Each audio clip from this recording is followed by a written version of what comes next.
think they definitely could have stayed there a little bit longer than what they did.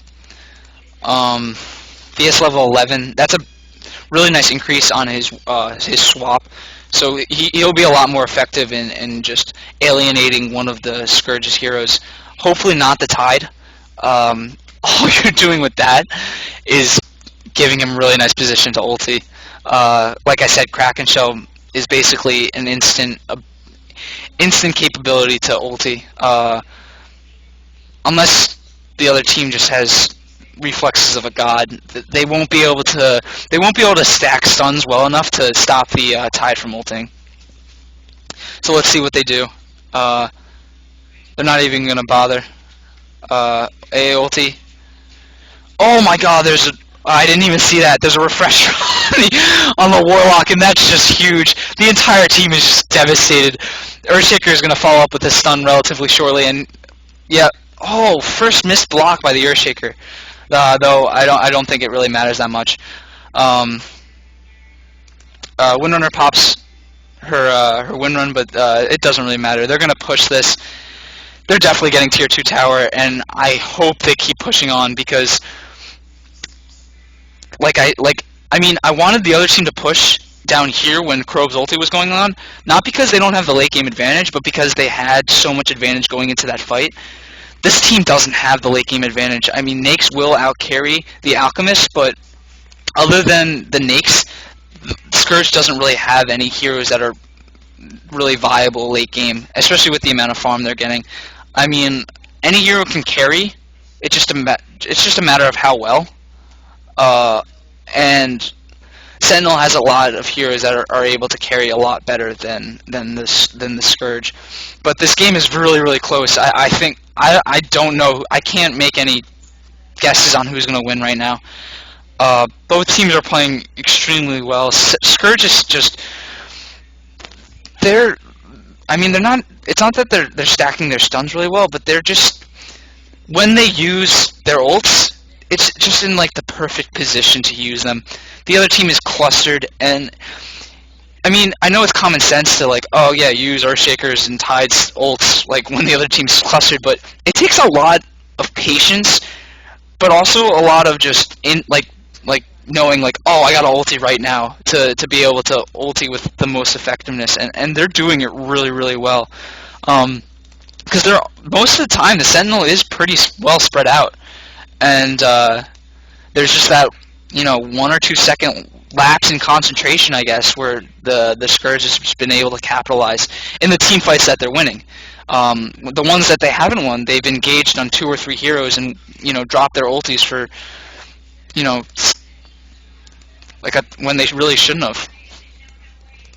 Again, Scourge is or Sentinel's trying to push, and I think that Krog should just drop her ulti and go for a tier top tower or bot tower. They have the creeps in there, so backdoor regeneration isn't going to work, and so I mean not now because all of the Scourge's ultis are back, but they really have to recognize that the other team is just completely oriented around their ults. I mean, Nakes can't really carry that well as of right now. Once he gets that AC and maybe like a basher or something, he's gonna be scary as shit. But for right now, he's not really doing it very much. The Warlock is and the Tide and the Earthshaker and the AA, just that entire combo is really. They could be running a 4v5 right now, and the Nakes just farming somewhere, and basically the same result will occur, regardless of what happens with the Nakes. But as soon as that Nakes gets big, he's going to be pretty difficult for the other team to contend with. But on that same token, this Alchemist just has to get some like armor and a hood, and he won't die. He'll pop. He has to pop his ulti at the right time. We saw in that other fight that he didn't pop his ulti and really just ate it for it because he died almost immediately. Like, pop your ulti a second or so earlier. They're not going to engage on you, like, right in this area. Like, the team engaged on him right there, and they were perfectly set up to just do that. And the Alchemist hadn't popped his ulti. The Crow hadn't popped her ulti. No one had popped anything that was like gonna help them stay alive or win the fight, and they lost the fight for it. Really heads up play by this Scourge, but they just have to be a little bit more aggressive with the items they use, and they have to, especially the Alchemist, he just has to get more armor and just be a little bit more tanky. All of Scourge has ulti. They got to be really, really careful right now. He has Chemical Rage up, and it's going to be up for a while. So it's actually not a bad ulti, ulti by the Witch Doctor, but Earthshaker stopped them from getting any engagement off of that. Tidehunter ulti is for the 2 supports. I don't know if that was the best idea. They were able to get the kills for it, but Warlock still has his Refresher ulti. I think he should use it right now. Yes, he's using it right now. The Alchemist's ult has just run out. Scourge is just fighting at the best times to fight, and Sentinel isn't doing that. They're spreading out and running away when they really shouldn't. He's gonna heal up a lot, but I disagree with the Nake's not chasing there. I think he should have kept going. His Rage and Open Wounds are gonna be up again, really, really quickly, and I think he could have probably killed the Crow. He has 1,400 gold. Does he have anything? No. Oh, no, I think he's going to buy that plate mail. At least I'm guessing he's going for that. Maybe he's going for Mjolnir? No, that didn't make sense. I wasn't thinking. Yeah, no, he's definitely going for AC. Just mass armor reduction. Just with the Tide. See, what they could have gone is the AA. I think the Tide should have actually gone Medallion of Courage, and honestly, it's still pretty viable. Throw that on the Crow or the Alchemist. They have 0 armor. They are really, really deep into the negative armor, and if either one of them just gets focused by the Nakes, the amount of the amount of DPS that's just gonna the amount of physical DPS that's just gonna be thrown out by the Scourge is just absurd. I'm really sorry about that. I think my dog heard like a car door slam or something. He's downstairs though, so it's annoying, but just deal with it. Sorry. AA throwing down an ulti for harass purposes. I don't like that. Since the team is so ulti-oriented, I know his ulti really isn't that, doesn't have that much of a cooldown, but I think they have to be really smart with how they use their spells right now. Rosh is back. The Sentinel has smoked and is going to go and attempt to Rosh. It might be a little tough since AA can just throw in Ice Vortex, but I guess they're not. And I think this is actually the smarter choice to engage here. Really, really nice. No refresher ulti for the Warlock, but he still has that initial one. Earthshaker goes down. Tidehunter throws down his ulti. I think it's too late though. Crow's ulti is just tearing strip into the entire other team. Nake's doing high amounts of DPS, able to take down the Alchemist. Warlock trying to slow down the Crow, and the slow lasts like 2 or 3 seconds after. I think that the Crow should have actually chased the Warlock instead of going for the AA. The AA was way too far away, and if he had just run up the hill, the Warlock wouldn't have been able to TP in. And he's a large amount faster than the Warlock is. So, but that was a really, really nice engagement for the Sentinel. They were smart not to Rosh. I thought they were going to, but seeing how close the Scourge was, the Scourge could have easily gone into position to run into Rosh and just kind of mess up their world.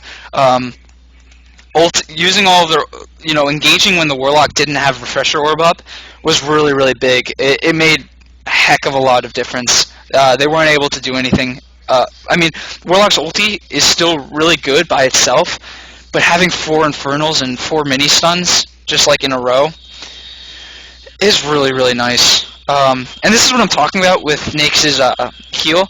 Imagine that on like a 3.5k HP Alchemist.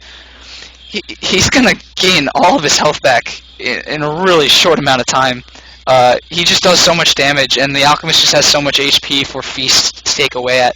I think they were seen. I think the word was still up when they were doing this. The Tide definitely should be tanking the Rosh for the Nyx. He's way too low to be doing this, and if he gets targeted right now, he's most definitely going to die. No ulti on the Tide, though everyone else has it.